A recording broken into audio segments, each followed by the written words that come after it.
네, 홀로 아픈 가족을 간병하는 돌봄 청년 문제가 꾸준히 제기되고 있는데요.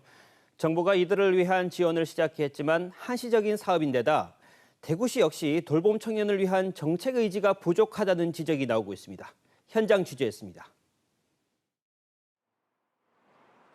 2년 전 대구에서 뇌출혈로 쓰러진 아버지를 방치해 죽음에 이르게 한 20대 청년 사건. 홀로 아버지를 돌보면서 겪은 극심한 생활고가 알려지면서 청년 간병인의 고통을 나눠야 한다는 책임론이 일었습니다. 이후 보건복지부는 이달부터 가족 돌봄 청년 지원을 시작했습니다. 공모사업에 선정된 지자체의 돌봄 청년에게 가사활동이나 병원 동행 등의 맞춤 서비스를 제공하는 겁니다.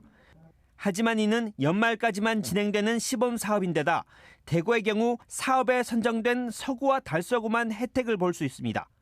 심지어 수혜 대상 청년이 몇 명이나 되는지도 추정에 그칠 뿐입니다. 대구시 의회는 지난달 돌봄 청년 지원 조례를 제정해 대구시가 직접 실태 파악부터 하라고 요구했습니다. 대구에는 2명밖에 없다는 부분에 대해서는 저는 아니라고 생각이 되고요. 대구시에서 제대로 된 실태 조사를 해서 가족 돌봄 청소년과 청년이 어느 정도 있는지 정확한 파악을 해야 된다고 생각합니다.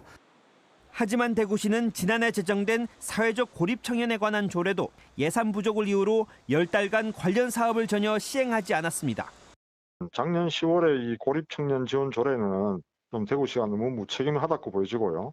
또 올 7월에 제정된 돌봄 청년 지원은 알맹이가 빠져서 기존 정책의 재탕으로 유명무실화가 될 가능성이 높습니다. 청년 인구 유출을 막겠다는 대구시. 정작 지원의 사각지대에서 소외된 청년들을 위한 정책은 소홀한 것 아니냐는 지적을 피하기 어려워 보입니다. KBS 뉴스 류지연입니다.